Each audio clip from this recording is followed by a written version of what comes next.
Hello, welcome to Chad Silversmithing. Firstly, thank you for visiting my channel. I really appreciate you coming to watch this video. It helps me out a great deal if you would hit the like button before you leave. And if you enjoy the content here, check out some of my other videos and maybe subscribe to my channel. Feel free to share my links with other people. And I love to have comments and suggestions in the comment section. So today's topic is going to be a ring, and I've picked out three stones. One is kind of rounded square Charoite from Russia, and then I got a couple of trillion amethysts here that'll go with it. I haven't decided what to call this type of ring yet because I've never made one exactly like this, but we're going to give it a shot. So I have these stones that I picked. I have the Charoite. Let's make sure you can see that here. Okay, it's a little square Charoite, a cabochon. And then I've got these two little trillion amethysts. They look pretty much the same as each other, so I'm just going to show you one of them. Okay. And so I was sketching out some ideas, and I came up with this basic idea. Trillion over here, the cab in the middle with a border of square wire around it. And then I'm going to use some low dome half round for a center band, and then maybe have you know, a triple band that connects the whole thing with some round wire, I think, some round 14 gauge wire.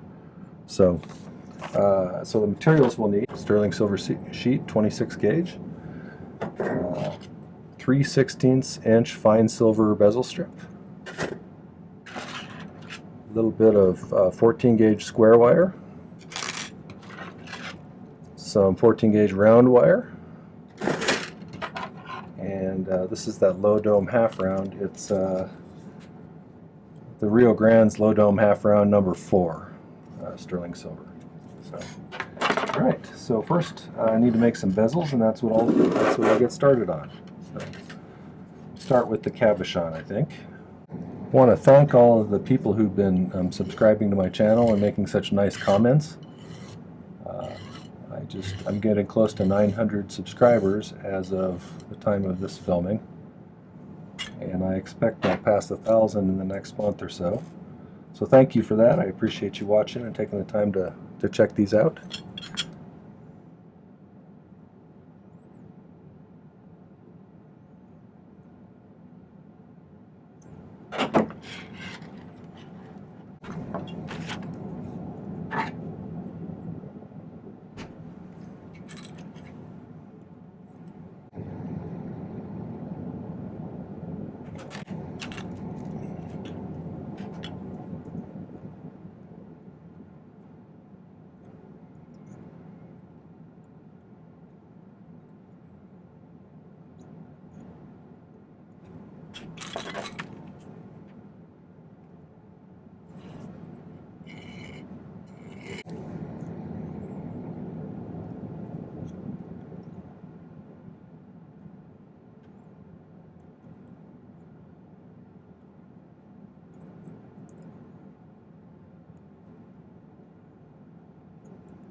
Pretty good. A little piece of 26 gauge here for the bottom.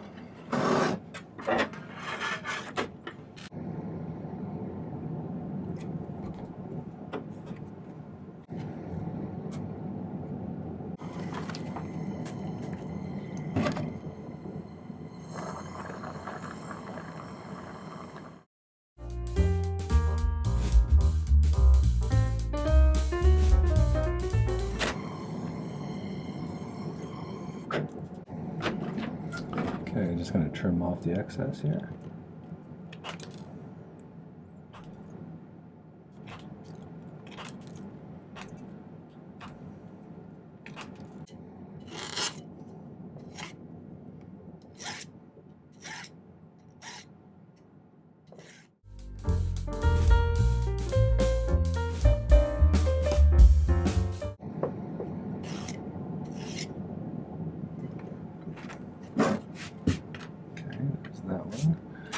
do need to make a border around it. That's what the 14 gauge square wire is for. So let's see if I can get something shaped like that until we can solder to it. Could have also just left some sheet sticking out and then soldered it down onto the sheet as well as the bezel, but either way will work. I tend to do it this way because it's a little less hassle.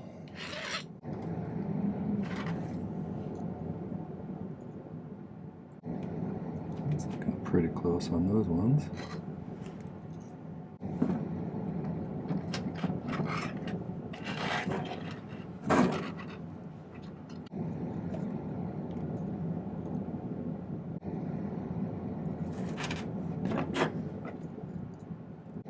This is where you have to start doing some really subtle adjustments to make it fit. Mostly, I need to get it real close to the size so that I'd rather have it snug where I have to file a little bit off the inside so that I can force the bezel in there than to have it loose where it's going to look sloppy when I solder it on. And so I'm squeezing it tight around there. I'm going to mark it right where they meet. Normally I'd add a little extra so that I could file some off, but I want it to be a little bit small. So I'm going to cut it there and then I'll file it, and that should get it pretty close to where I want it. If you're a beginner and you're having trouble getting things like this to solder together because when you heat them they open up a gap and then your solder won't fill that in, it helps a lot if you push them past each other and then pull them back so they're springing together. That's an important trick when you're doing silver, because solder just doesn't like to fill in empty space. So keep that in mind when you're getting ready to solder things. It's actually a little looser than I'd hoped.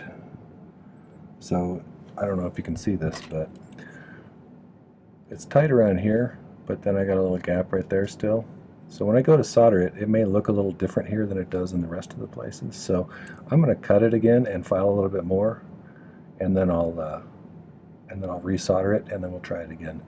I'd rather have to push it on there after some filing on the inside of this thing. So.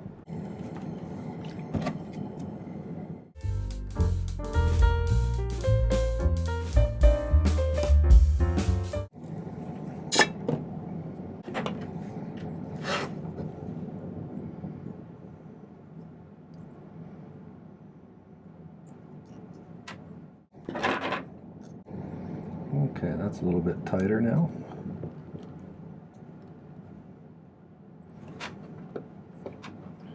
Make sure everything's pushed down. One of the things that I did earlier when I was filing this flat is I made sure that it didn't have any wobbles in it. When I look at it from this direction, it doesn't have any waves, at least not anything that's going to make it not sit flat. Okay, so I'm going to give this a little flux on the back and the front, probably.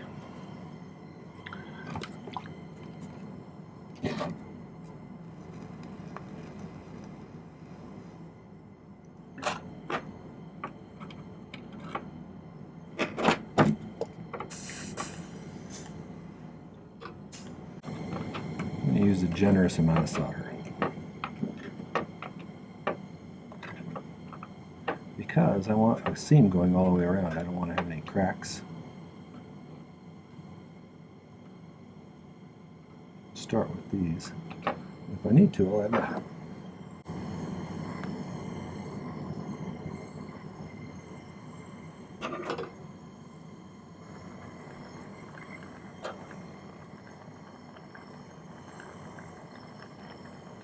What I'm watching for is the seam or the solder to show up in the top of the seam there.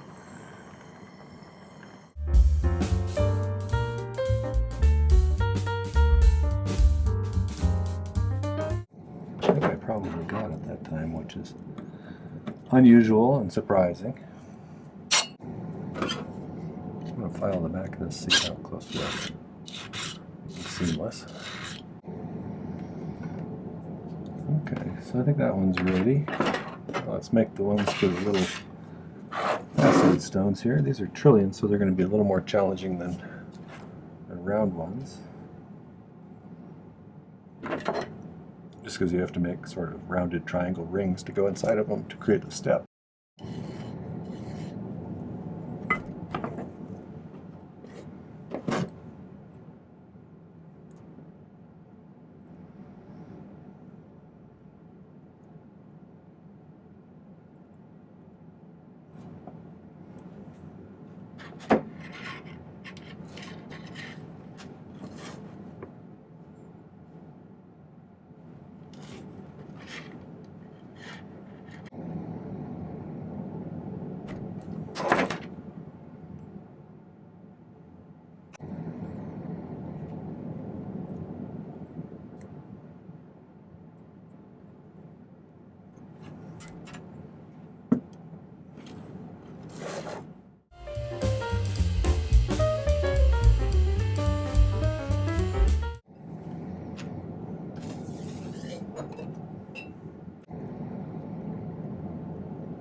I cut it out for the sake of time, but the first ones I made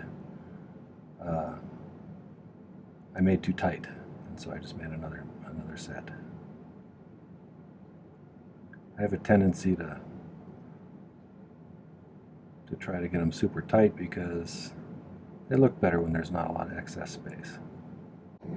I hated making bezels when I first started doing this because there's so many ways to screw them up. And I found all sorts of ways to do that. However,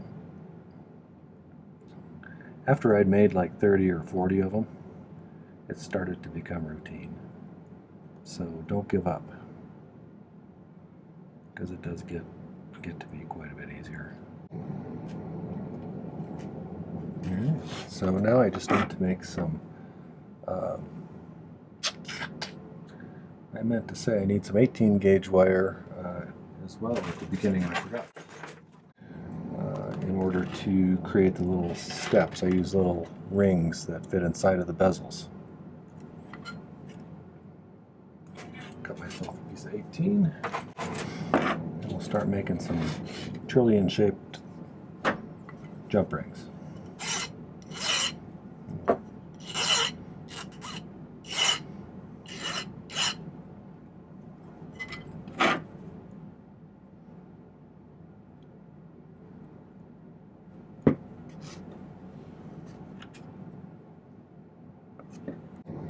If you're doing stones that are not round or oval, definitely want to make sure that you don't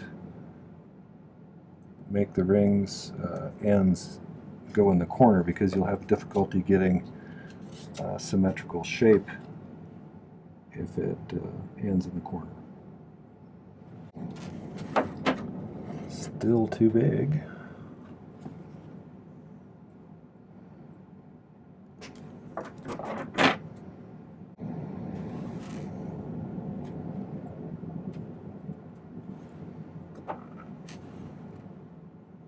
There we go.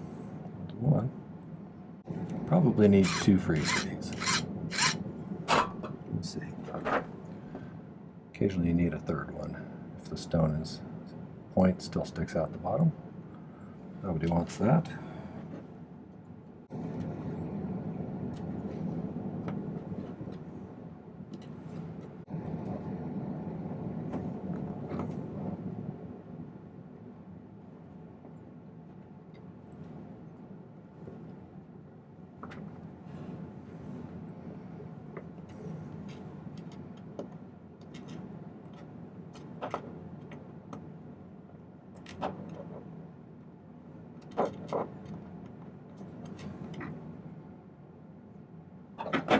See how it sits in there.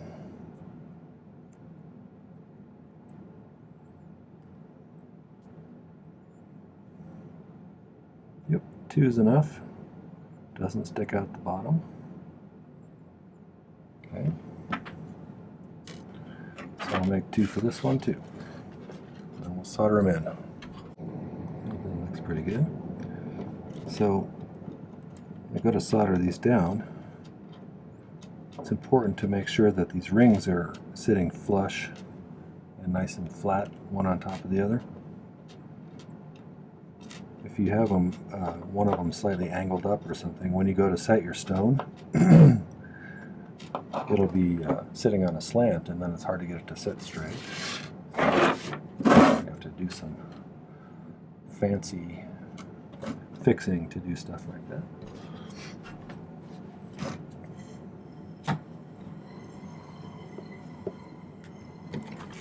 If it does end up crooked, it's not the end of the world. You can sometimes use a ball burr to carve out one side a little bit so that the stone sits more straight.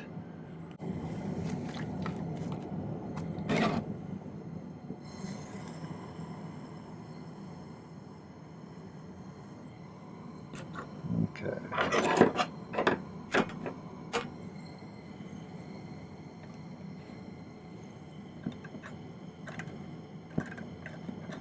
Yeah.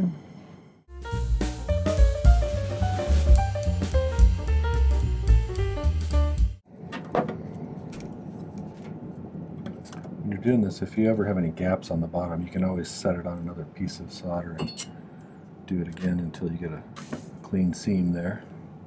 I'm just going to file these flat.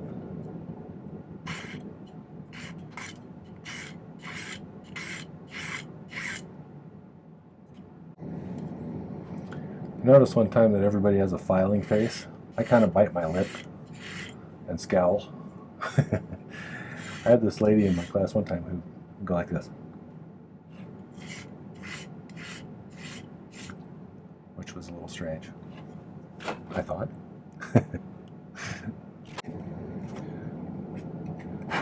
Okay, so next step is going to be to solder these right to that border thing there, like that.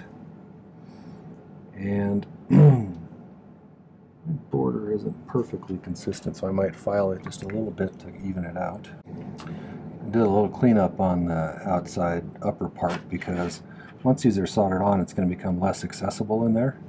So I wanted it at least to not have any great big scratches. So I think I'm going to just solder them right on like that. I got to figure out which sides are the best to. Symmetry is sometimes hard to achieve when you're doing things like this, at least for me. So hopefully you can still see what I'm doing there. I'm going to do that. In order to solder these on, I am going to pick solder a little bit of solder on the inside or the outside edge of these bezels here, so it's already in place, and then I can just position them where I want, and should be enough there to solder it to it. So let's do that and see how it goes.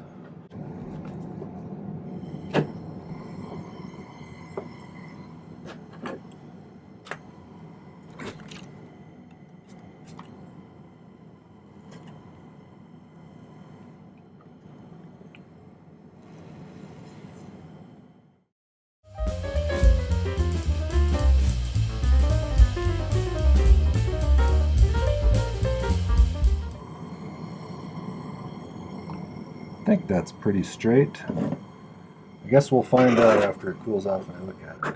So, set it in the pickle for a while. If I can dislodge it from the pad and not flip it into my lap. Okay, so now let's make a band for it. And I was envisioning a wide one in the middle here out of this low dome half round, and then some of this round 14 gauge wire for two projecting ones that go off to either side. So let's figure out what size we want. Got a little piece of paper here.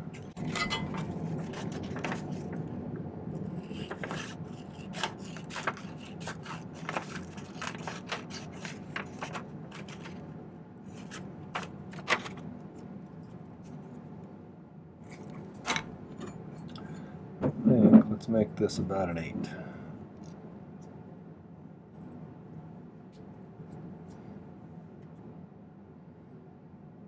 So I'm going to mark it pretty close to where point. And then I'm going to have a split top on these, so it's not going to close all the way into a ring. It's going to kind of merge into the bottom of the head of the ring. So let me cut these and we'll start shaping them.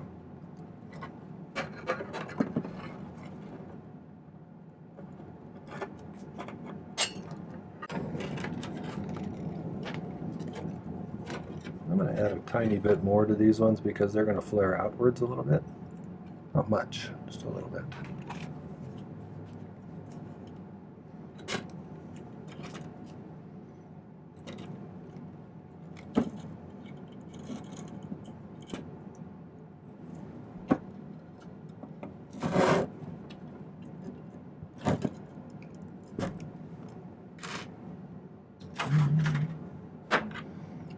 Okay, so I'm going to spend a little time filing the end flat here, and then I'm going to straighten this out.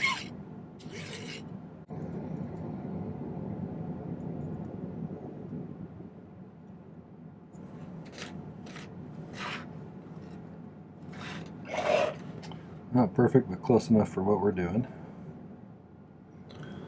So let's find the center of all of these.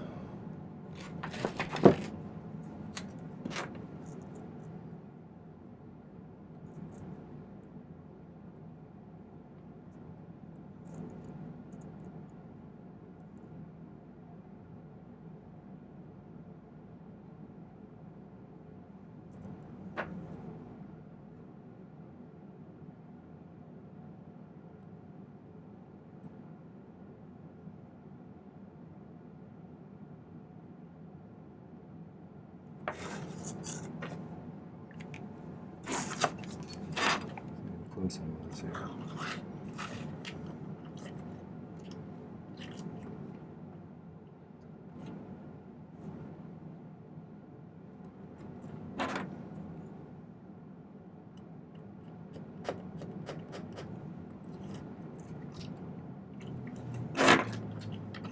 Okay, so I think I want it to be soldered part of the way on the bottom here, but then split off like that. So the most logical thing to do would be to measure out from the center equally.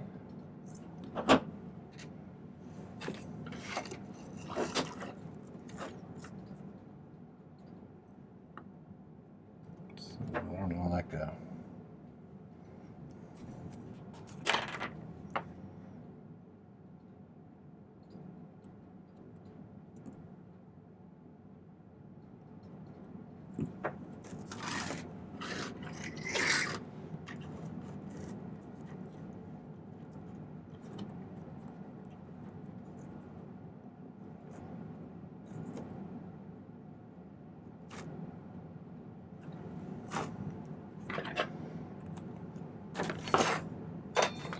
Okay, now I'm going to make these into, it doesn't look even close to it. Okay. Bend those out there.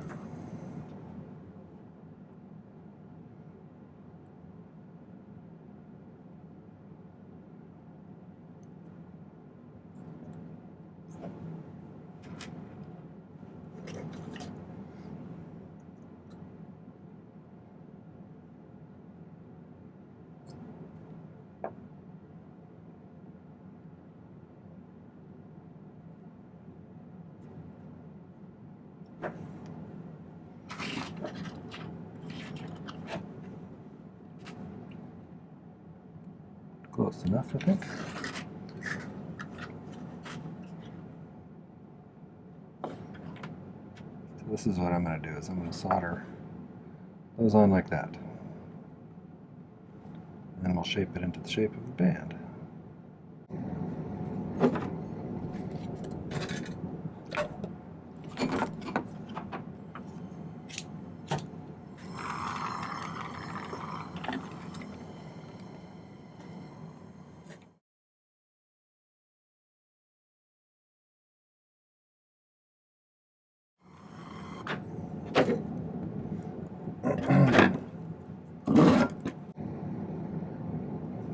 Looks pretty good to me. So I'll go ahead and start rounding this around the mandrel.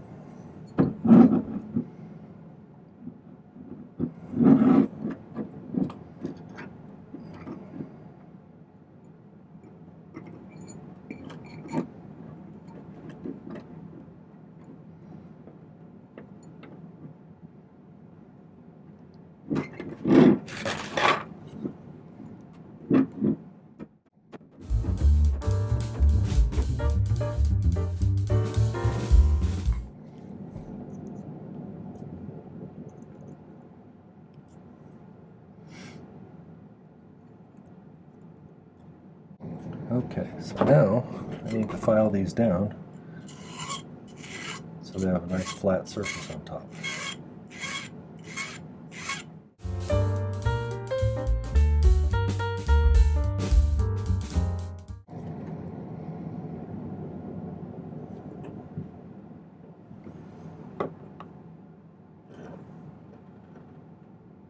It's always a little challenging to get 6 different things to all be in contact with a surface like that, so I'm going to do a little bit of fiddling to see if I can get that a little closer. That's not bad. Okay, so let's fish that little thing out of the pickle. Head of the ring. Let's see how it's looking.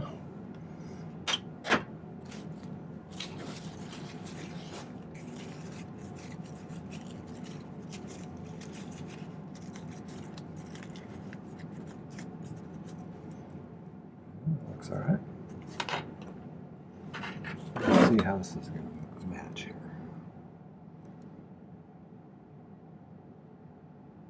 Kind of like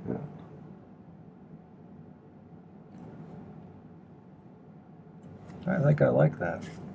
Okay, let's do this. I'm going to use the magnesia block so nothing moves on me. This is a soft block you can push things into. Oops. And break if you push too hard. I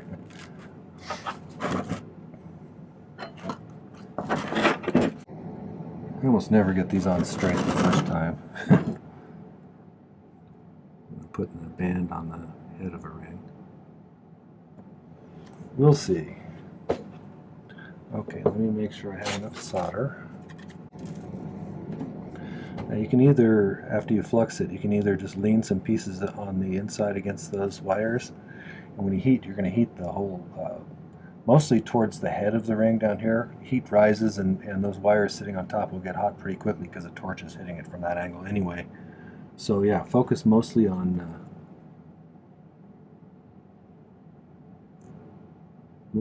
the bottom part there. So, but you can also just pick it in, which is probably what I'll do.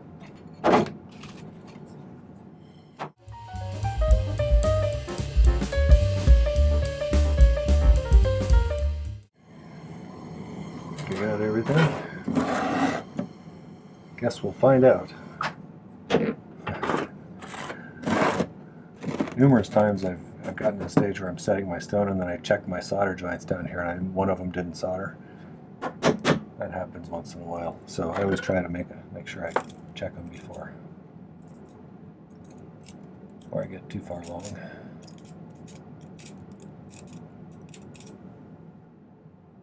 Look good. Does look good. Okay, so I'm going to toss this in the pickle. Leave it sit for a while, and then I'll clean it up with the Dremel, and we'll set the stone, and then I'll polish it. Show you the final piece.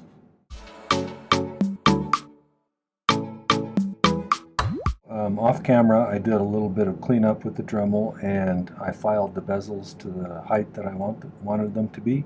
In the case of the faceted ones, they need to be just slightly above the girdle of the stone.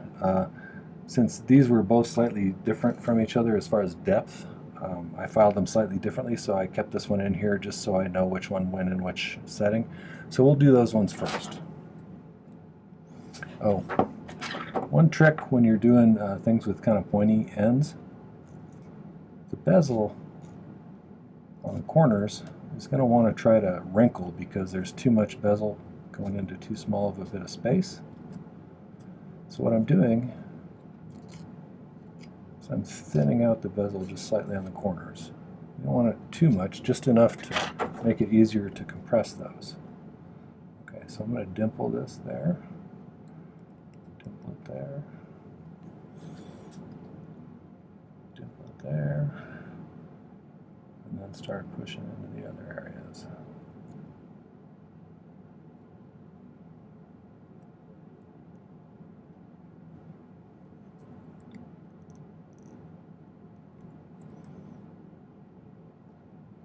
In areas like this, if you need to, you can use a knife blade to get in there to push with.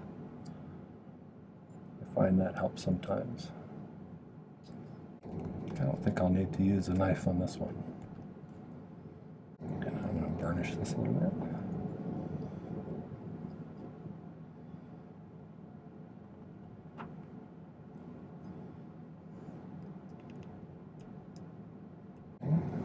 Give that a little poke from behind. Make sure he's in there securely. Do this one, then we'll do the cab in the middle.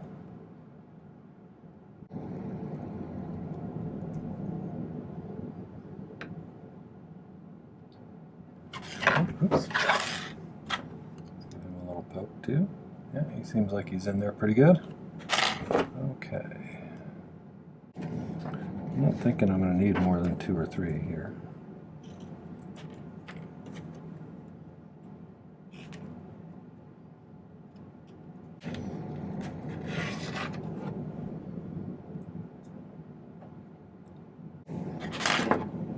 Okay.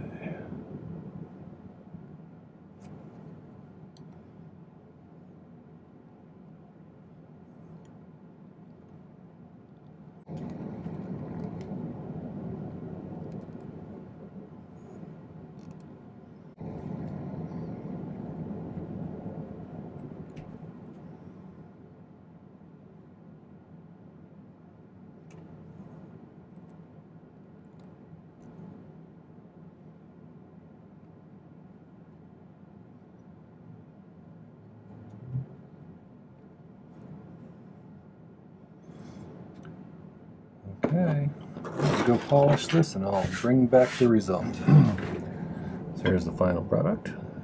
It came out pretty good. A lot of purple. Somebody will love that one. All right, that's how you do those. All right, well that was my 3-stone ring, which I still don't know what I'm going to call it yet. But first off, thanks for watching, and make sure to hit the like button before you leave, and let me know what you thought of the video, and also any suggestions or comments, and I'd love to have you subscribe. So thanks for watching again. Happy silversmithing. Take care.